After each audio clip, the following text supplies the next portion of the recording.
Good morning. This is Mona, and this is my morning view. Today, Summer Edition 2025, September 12th, and it is Fiesty Friday. Fiesty Friday, the day I get to offend, and sometimes even myself. However, I might offend myself today, but that'll be after the fact, after I've spoken, and then maybe I'll be like, oh, maybe I shouldn't have said that part of it. It happens on a Fiesty Friday. All right, so here we go. Fiesty Friday. I want to apologize ahead of time. They're taking down a tree right behind me, and so there are grinders, chainsaws, etc. happening. I don't have my hearing aids in, so it won't at least be amplified in your space. But we'll try to be quick, just for the fact of the noise factor. You all know how noise interrupts my thought process. And with the thought process being interrupted, I'm lucky to spew anything out. But Fiesty Friday, if I'm feisty enough, it's like, no, I might forget something that I was going to say in the moment. Like there'd be a moment that the noise happened and all of a sudden I forget it. That does happen. But for the most part, I'm feisty enough to at least stay on topic. All right. For those of you who have not gone on the YouTube adventure, after you watch me live, go over to YouTube. Actually, if you're watching me on Facebook, just go ahead and finish watching me on Facebook. It's fine, because this video will not be uploaded until tonight or tomorrow. So if you see it now, catch it now. Otherwise, if you've missed it, I got potential spam coming in every day. All right. So, just making sure my sound was off. Yes. We're good. Okay. So, go over to YouTube. Mona E. Harrison. Different than my Facebook profile. Mona E. Harrison. You will see my white hair, which is soaking wet right now because I just took my shower, and and the noise. Oh, and my beautiful face. That's what you'll see. You'll see my beautiful face. All right, so you'll see my white hair, my beautiful face. You'll know you're in the right spot. All right, so with that, we will move on to ta-da! The topic of the day, Fiesty Friday. Oh, while you're at YouTube, go ahead and subscribe for those that are watching it now. All right. As in, once I upload this. Fiesty Friday. Fiesty Friday. All right. There is a subject matter that everybody's talking about right now. And part of me was like, you know what? I'm not going to talk about it. Everybody's talking about it. I don't need to talk about it. But you know what? It's what's filling my mind this morning. It's what filled my mind last night. And that is the topic of Charlie Kirk. I did not know who he was. I had no clue. My husband comes home and he's sitting, we're sitting outside, and he goes, Charlie Kirk is dead. I think that's how he said it. Or somebody shot Charlie Kirk. I think that's what it was. Somebody shot Charlie Kirk. And I looked at him and I go, who's Charlie Kirk? I didn't know. So then he goes and tells me he's a political guy, like a political activist guy. He was a commentator. I don't know if that's the right word. Had his own little show type of thing called Turning Point. And I was like, oh, I've heard of that. And then I'm recalling through my mind, oh, that's right. I've known people that I know on the show. And so I watched the show just to say that I watched the person I know. But I was not somebody who watched it regularly, to the point that if you mentioned it, like my husband did, like I had to really go back into the recesses of my brain to comprehend what it was. Because in my mind, Turning Point was a thing that took place back in the 80s or so with people that were coming to Christ out of the world. And so they were having a, quote, turning point, which was not the same thing as his broadcast. All right, I don't even know what platform his broadcast is on. That just goes to show how much I really didn't know who he was. All right. So my husband showed me a couple of pictures, and of course it showed him with his little kids and his wife. And then he said, I go, how old was the guy? He said he was 31. I go, 31? He was young. My goodness. And I'm like, he was showing me some of the clips of those times when people would ask him questions, and then he would answer the questions. And a lot of people, I noticed, would come up to ask the question with an agenda on their mind to change his mind, or at least change the mind of the audience, when they were ill prepared. Either that, or they didn't have a leg to stand on, which was seen to be the case most of the time, because it seemed like he used facts to substantiate what he was saying, where others would use opinion to substantiate what they were saying. And in a real debate, in an official debate, you would have your facts.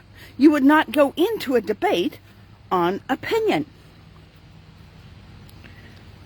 People have lost the art of debate. They've lost it. They have no clue how to bring out what they feel, what they are convicted in their very being of being right, based on their feelings, based on their opinion.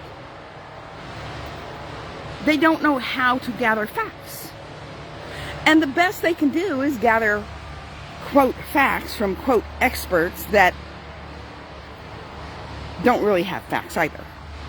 They're manipulated. For example, the topic of the male gender and the female gender.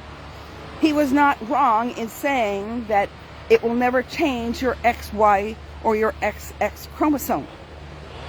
No matter how much surgery, no matter how many steroids, no matter how many hormones, no matter how many whatevers, no matter how you dress, no matter how you present yourself, it is always going to be the same chromosome. So therefore, he was not wrong. He used fact. Now, people do what they want to do. And it's not for me. I'm not going to say I'm not wrong, because I'm not, because I'm using facts. But I'm not going to sit there and unless they come and ask me questions, I'm not going to sit there and tell them that they can't live the way they want to live. As long as they leave me alone, my family alone,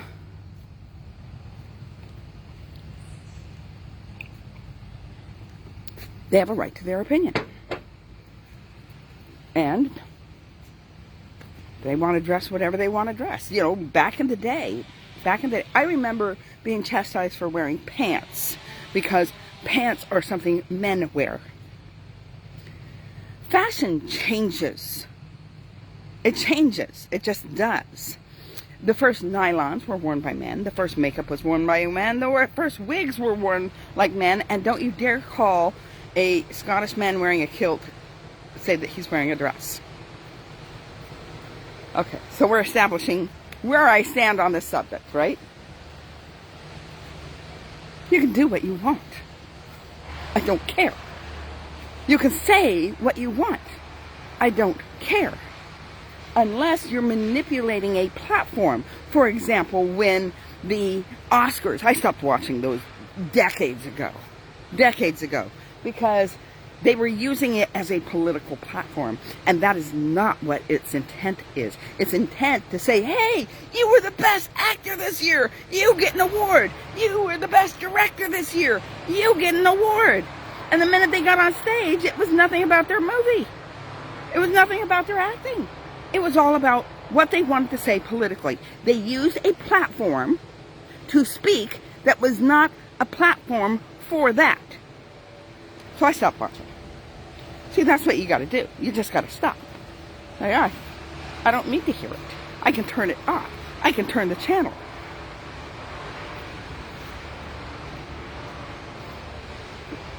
And that is for anybody. That is for anybody on both sides of the spectrum. You don't want to hear what they have to say? Turn it off. Walk away. If you want to get into a debate, have your facts, not your opinions. Be ready for your facts, quote, pseudo-facts, to be ripped apart.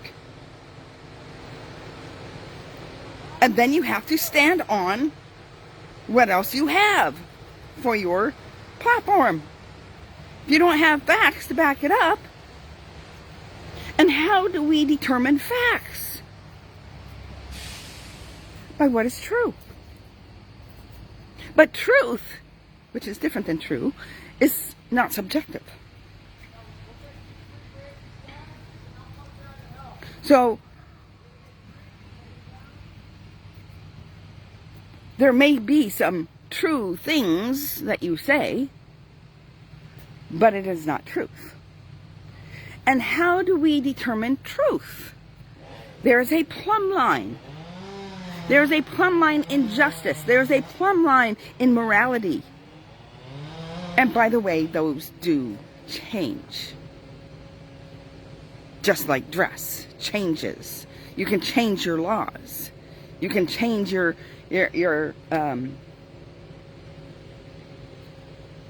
environment. And that's been happening. Ask anybody who ran around on their bicycle in the 1950s and 60s and even 70s maybe, how life is very different from when they were growing up. Does technology have a little bit to do with it? Sure it does.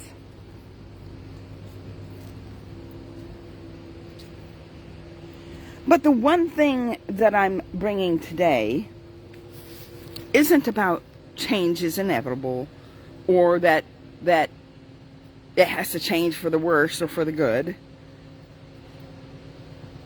It's not what I'm bringing. What I'm bringing is today, why I am feisty, is killing the person for not having the same opinion as you. And then others celebrating that. That is sick. That is some demented, demonized individuals. Now, it could be that the guy was paid. Maybe some politician paid him off. We'll find out on whether he gets killed before he gets to speak. Because that in itself speaks volumes. Big time volumes. And the person may not be caught, but, oh, just letting the people know that that's what happened, that it was a payoff.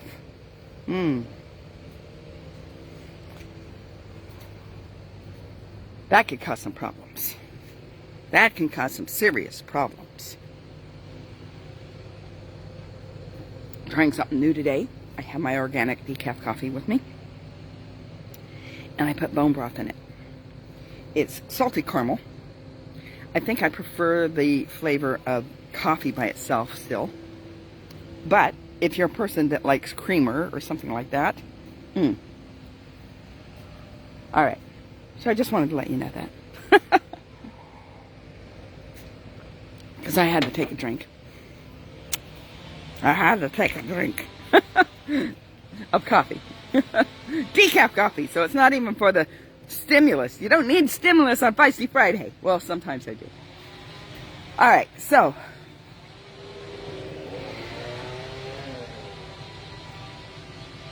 for somebody to kill a man for his opinions, and for others to rejoice over it. I remember, see, yesterday was 9/11. 9/11.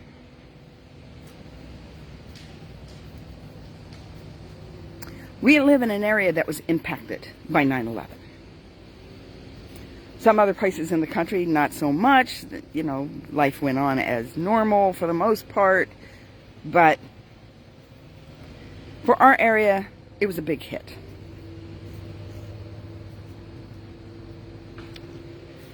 Terrorists. Killing. Because we do things different than them.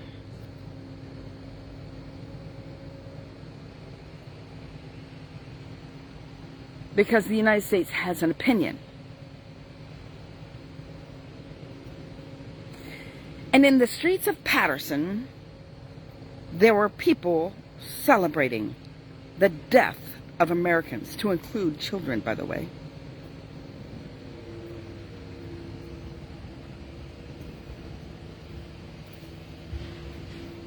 Death. Celebrating death of innocent bystanders, of people that may have had a different opinion. Now, I have to be honest with you right now. It's about a year ago or so. Don't remember exactly when it was. Could have been less than a year. When the CEO of a certain insurance company was shot down. He was hunted and shot down. And when I found out who he was, that this CEO of an insurance company was shot down, and I'm pretty much sure I talked about it on one of my videos, that in my mind, the first thought that came to it wasn't, oh, I'm so sorry somebody got shot down. My first thought was, whose family just died because the insurance company did not cover something? How many families have endured death because the insurance company is always trying to look for a loophole? And they spend thousands looking for loopholes not to pay out or to pay for something to be covered. That was my first thought. My first thought was not empathy for a man who had a family. Not at all. I didn't feel sorry. And I felt something here isn't right in me for not feeling bad about a man I didn't know who died, who was killed, who was murdered on the streets of New York City. So for me, I knew this needed to change. This needed to change. Being open to this needing to be changed. I'm not going to be so proud that, oh, I'm right. I'm right. This guy, he causes all these people to die because, you know, he wants to be tight-fisted with insurance money that people have paid thousands into to be covered, and then they're not. Because they want to be the doctor. They want to be God over your life. Dictate whether you will have health or not have health. Pretty sad. However, I knew that my heart wasn't right. So where does it change when we have no sympathy, no empathy, just apathy? Don't care. Don't care that he died. No. There's some people feeling that way about Charlie Kirk right now. Now, there's a big difference between this big shot CEO and Charlie Cook. Big shot CEO was older, lived his life, did what he wanted with his life. Charlie Cook has 2 small children that will never have the touch of their father again. 2 small children that won't have a dad. Yes, it's a heartstring. And if you don't have a heart for that, you need to check this. You need to check this.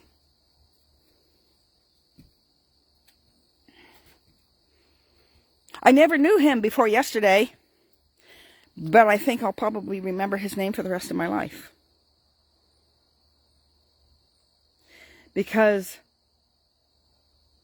Not because he was loved and adored, but because of the hatred that was towards him.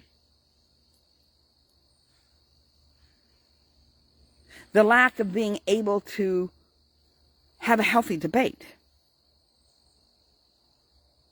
And if you can't sway everybody to think the way you think,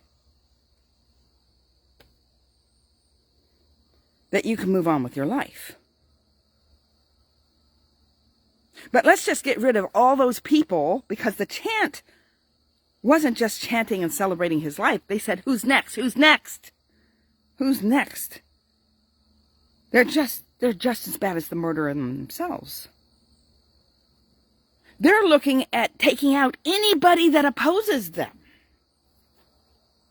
Now, if I was a liberal, which I am not, if I was on the left, which I am not, I'm more on the moderate to right side, I would be appalled. I would be appalled at how people are treating a murder.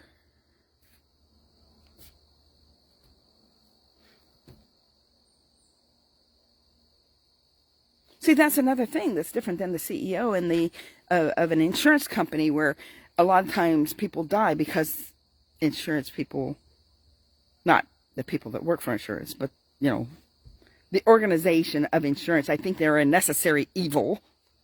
And I have called them necessary evil for decades. And most people know what I'm talking about with insurance. So it's easy to get angry, especially when your loved one dies because of a decision made by the insurance company. So there was death involved. Somebody died. Somebody you loved. Makes that all the more piercing for the hatred. As Christians, we are not called to hate them. Okay? We are not called to hate. We are called to love. And just because you disagree with somebody doesn't mean you hate them. And just because you disagree with somebody and have a different opinion doesn't make you evil. And just because you disagree with someone, I told my husband yesterday, I go, there's times when we disagree. My husband and I, we disagree on some things. I'm not going to go kill him. He's not going to go kill me. Just because we disagree. We have a different opinion about a subject matter.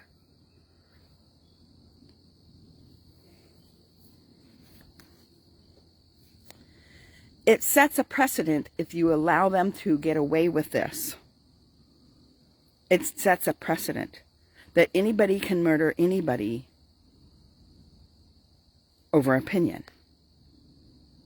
Is that how we want to see the United States of America?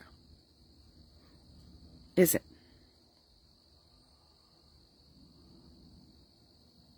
I'm talking to the right as well. I get appalled when I used to hear about young gay people getting beat up to death.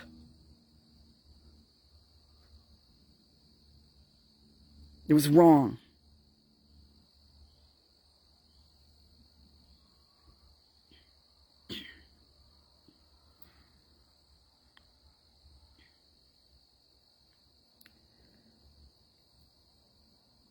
the right has to be careful.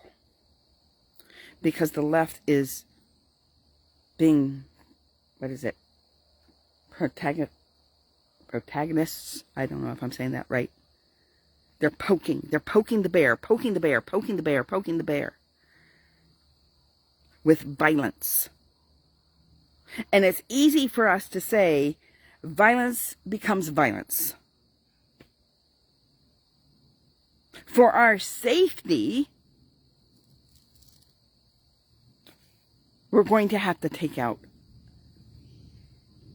those that don't like what we say. No, that's falling into the trap. It's falling into the trap.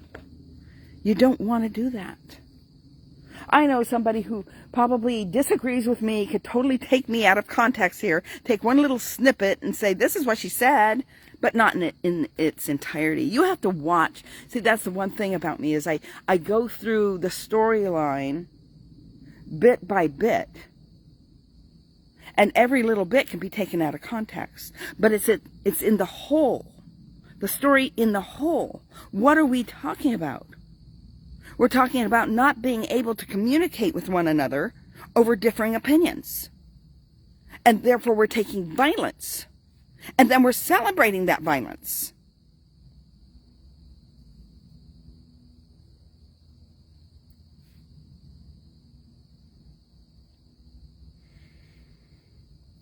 Where does this lead our future? I talked yesterday, maybe Wednesday, not sure.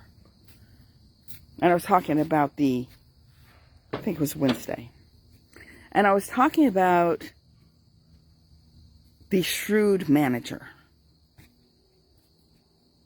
How he messed up. But he was going to prepare himself for the future. How are we preparing for the future? Are we planning on a civil war? Neighbor against neighbor, brother against brother? Is that what we're planning for the future? Are we planning on taking out anybody who disagrees with us? Or has a different opinion? Or maybe even a different lifestyle?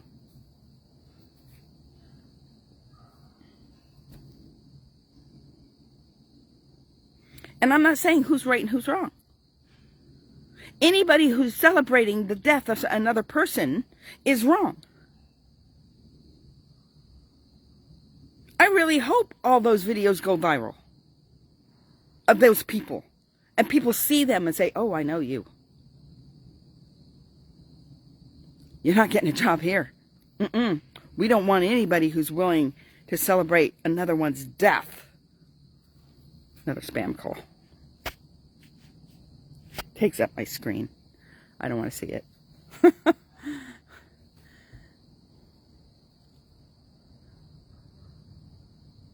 I don't want anybody who celebrates another person's death. Unjust death. That's what that was. Unjust. It wasn't justified. Not agreeing and having a different opinion is not justification. And when you celebrate that, I don't want you on my team. I don't want you on my bus. I don't want you on my block. Get out of town. We don't need that. No matter what side you're on.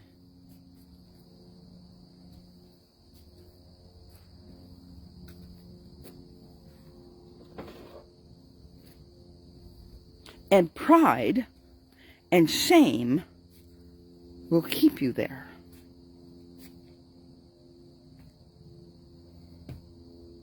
A lot of people felt some shame because when Charlie Cook spoke and he used facts, they couldn't back up there and substantiate what they were trying to make him look like the bad guy. It didn't make him look like the bad guy. And so they felt shame that they weren't able to stand against the bad guy. Or maybe in their head they thought they did. Oh, I stood against the bad guy. I awesome.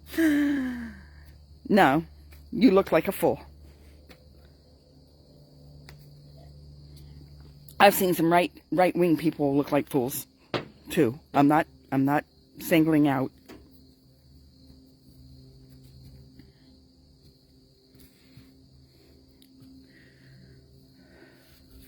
But when you have been defeated, shame takes over because you've been defeated, and you will not allow your pride to admit defeat. You won't let pride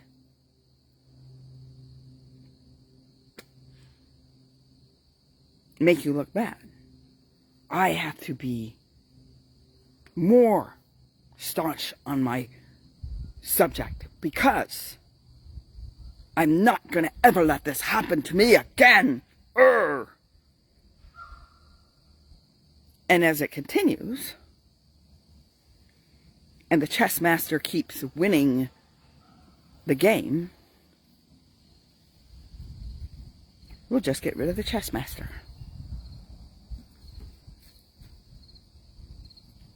Demonized. Anybody who's looking at murdering another human being, whether they do it themselves or whether they pay for it, is demonized.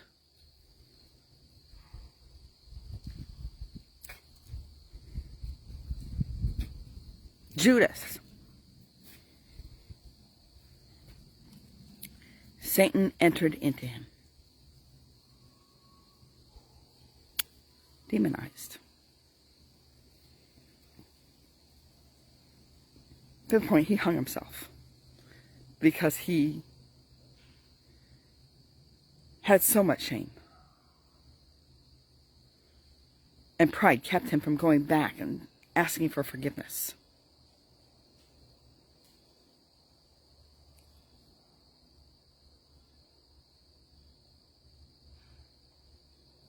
So that's what I have for you today.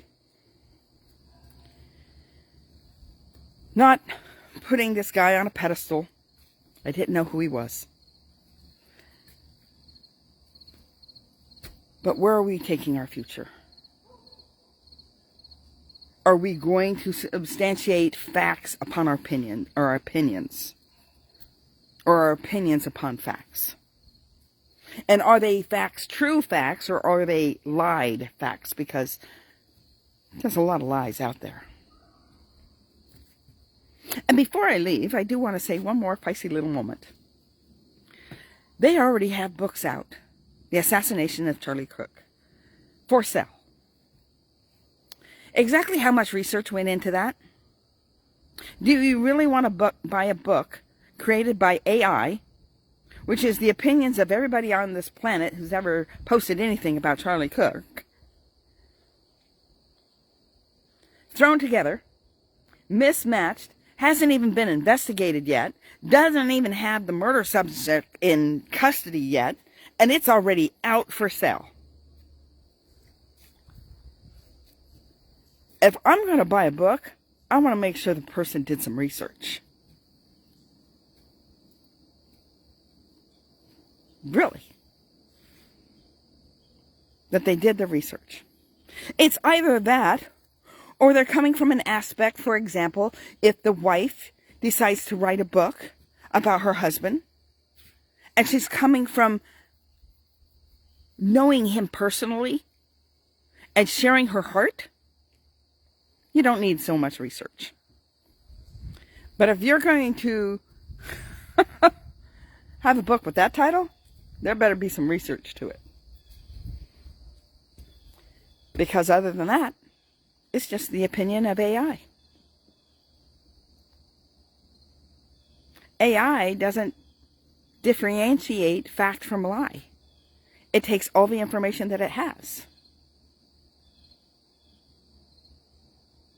It takes all the information that it has. It doesn't know right from wrong.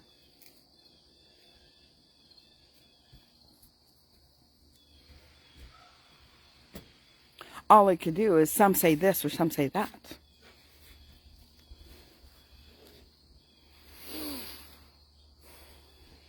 Be careful of where we get our information to form our opinions. and don't let hate rule the future. All right. Blessings. Have a great day. I will see you on Monday.